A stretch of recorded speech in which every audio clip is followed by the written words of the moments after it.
Magandang hapon mga kaibigan, at nagbabalik po ang inyo po lingkod, Daan Can Ride.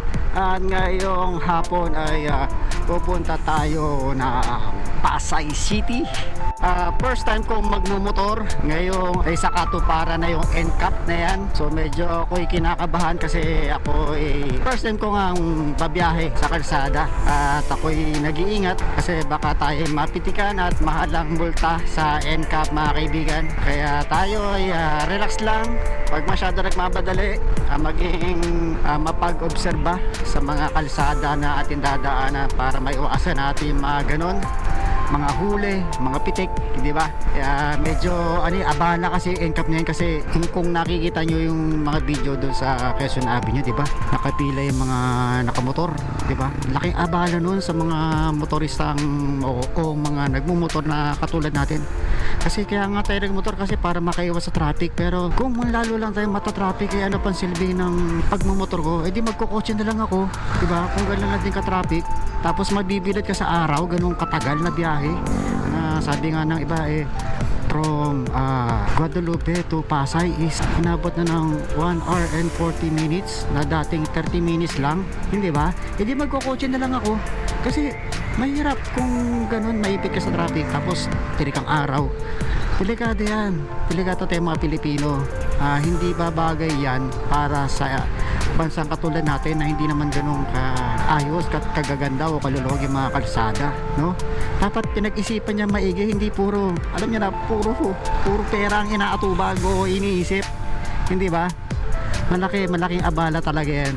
Hindi yan babagay sa atin, sa tingin ko, kasi tayo mga Pilipino, tayo sa Pilipinas, ang papangit na mga kalsada natin. Hindi naman palaging maluwag. Luluwag tas biglang sisikip, di ba? Sisikip tas biglang luluwag.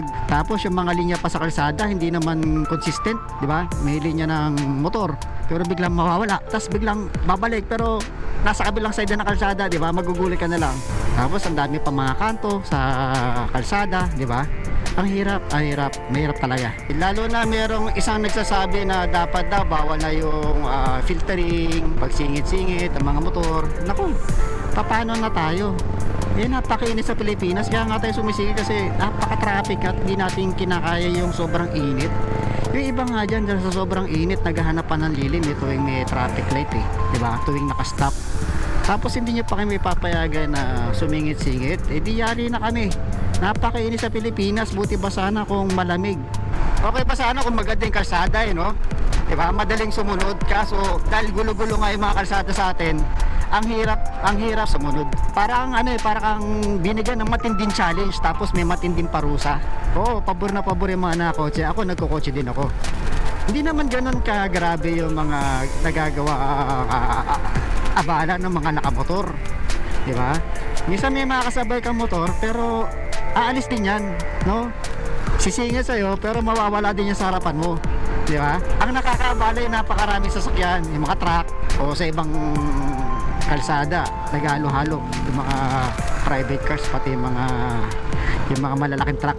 Sa mga kalsada natin hindi siya bagay. Doon sa mga ibang first world country, di ba? Sa Saudi, sa US, di ba? Magaganda yung mga kalsada. Mahuli ka man, magka-penalty ka man, sabihin pasaway ka talaga. Di ba? Sa Pilipinas kasi, kahit di ka naman pasaway, minsan parang mahuhuli ka na lang, di mo inaasahan Kasi nga magulo nga yung kalsada. Di ba? Magulo. Yung motorcycle lane, di ba? Nasa motorcycle lane ka, tapos maya-maya biglang mawawala yung linya. Hindi patay ka na dyan. Di ba? Gusto mo sumunod pero ang hirap sumunod o hirap gawin, hirap makibagay, hirap hirap gawin kasi unang-una yung kalsada di maayos, di maganda yung kalsada. Tapos gusto mo pasunurin mo kami ng ganun. Kahit ako kinakabahan no, sa NCAP. Natatakot ako sa NCAP. Alam mo bakit? Hindi naman mahirap sumunod Hindi naman mahirap sumunod sa traffic rules, no. Ang mahirap kasi yung sasakyan na dati, yung kalsada na dadaanan mo magulo. Saka isa pa, pahirapan tayo mga nakamotor nun. So kung doon lang tayo sa isang lane, sa isang motorcycle lane, siksikan tayo doon, tapos mainit, umuulan, tayo na kayong nainitan, nababasa, Diba? Dapat nga tayong medyo binibigyan ng, alam mo na, binibigyan ng konting exemption kasi tayo yung naiinitan tayo yung mas nahihirapan. Kaya nga tayo nagmumotor para makabawas sa traffic. Kung nakakotse tayo, di dagdag traffic pa tayo, napakalaki ng sasakyan, tapos isa lang tayo nakasakay. Diba? Laki nga na naitutulong natin mga nakamotor kasi di tayo tumatagdag sa traffic dahil maliit lang naman yung motor, madali namang ilusot-lusot yung motor, di ba? Nakatulong tayo sa traffic. Pero kung pahirapan tayo, nako, hindi yata bagay sa atin, no? Sa bansa natin kasi hindi naman maganda yung kalsada natin may motorcycle nga, maliit naman, tapos traffic pa, wala rin. Kung nakakalusot tayo, nakakasingit tayo, baka mas natulungan pa natin mga nakakotse, no? Na mapabilis yung kanilang biyahe. Hindi nila gamitin yan sa krimen. Ang daming krimen sa Pilipinas, pero kukunti yung camera, diba? Dapat ginagamit niya sa mga sa mga barangay, sa mga eskinita, kasi napakaraming krimen. Nakikita yung mga kilos sa mga masasamang tao. Mas pabor ako dun. Ang daming kidnapan, nakawan, rape, pagpatay, di ba? Rumble, riot. Dapat doon ginagamit yung NCAP yung mga camera kasi napakaraming krimen, di ba? Mas matutuwa ang mga tao kung doon gagamitin yun sa krimen, no? Lalo na yung mga sobrang lilinaw na camera na makikita mo talaga yung mukha, di ba? Tapos may AI pa, nakikilala kung sino kahit naka-helmet Alam nyo ba sa China, in China kasi napakalaki na budget yan para ESPI yung mga mamamayan nila. Magamit sila ng mga katinelo ko. Magamit sila ng napakaraming camera para isurveillance yung mga mamamayan nila. Para kung sino man yung maging against sa gobyerno, madali nila mahuhuli at mapapatahimik. Diba? Ganun. Pero hindi dapat gamitin sa pang-ESPI, no? Maraming camera, kada kanto may camera. Tapos kung sino yung gumawa ng masama o may krimen na nangyari, di huli agad, marerespondihan agad yung krimen. Ako mga kaibigan, di naman ako perpekto, di naman ako kagalingan, di naman ako ganun ka-eksperto.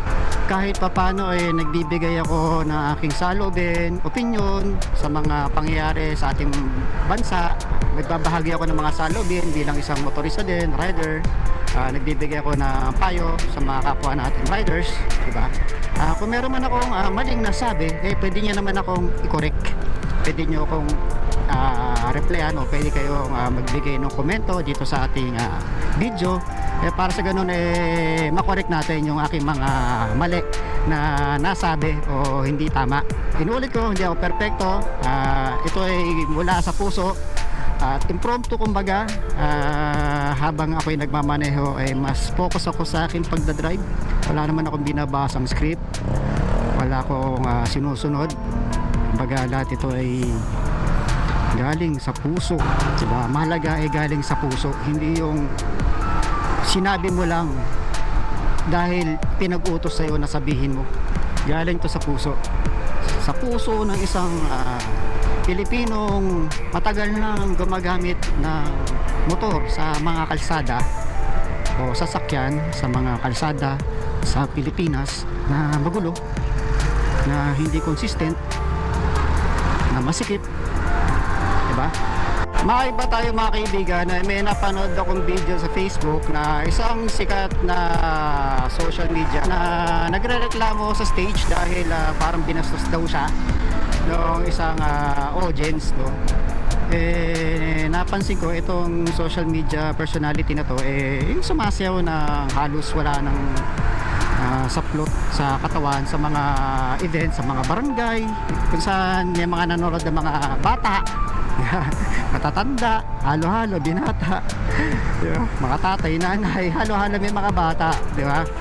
Nagpe-perform siya ng mga ganong shows na halos walang suot, tapos nagtutwerk siya, no? May pinapaupo siyang lalaki, tapos kakandong siya na kakaiba na halos nakahubad na.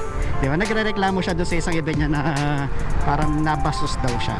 Tapos sabi niya, kung di niyo ako kayang irespeto, respeto niyo na lang daw yung mga asawa niyo. Totoo naman.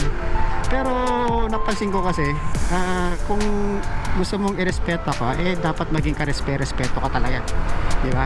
Di ba? Hindi yung pagpipilitan mo yung gusto mo, hindi ka na makarespeto. Unang-una, nagsasayaw ka ng walang damit sa harap ng publiko. Diba? So nag-comment ako, sabi ko, yung respeto minsan makukuha mo kung ano yung pinapakita mo sa mga tao, no? Huwag ka manghihingi ng respeto kung nakahubad ka, nagpapakita ka ng laman sa mga bata, diba? Nagpapakita ka ng hindi magandang gawain, no? Hindi magandang example, di ba? Mahirap humingi ng respeto kung yung pinapakita mo ay di maganda. Dito sa Macapagal, nawala na yung motorcycle lane, no? Kaya kanina hinahanap ko, nawala na. Tapos kaganina may motor na pinilit pa na stoplight na. Nako, NCAP. Kaya napasabi ko NCAP. Yun agad yung pumapasok sa isipan ko, tinawid niya kahit red light na. Ito may motorcycle lane, kaso hindi tayo pwede dito kasi tatawid tayo na Macapagal, kaya di tayo pwede sa kanan, diba? Magulo, diba? Kung maglalay ka ng motorcycle lane sa kanan tapos tatawid ka, yung mga nasa kanan yung mga magra-right turn, diba? Diba tama ako? So kung motorcycle lane ka lang, edi magulo na.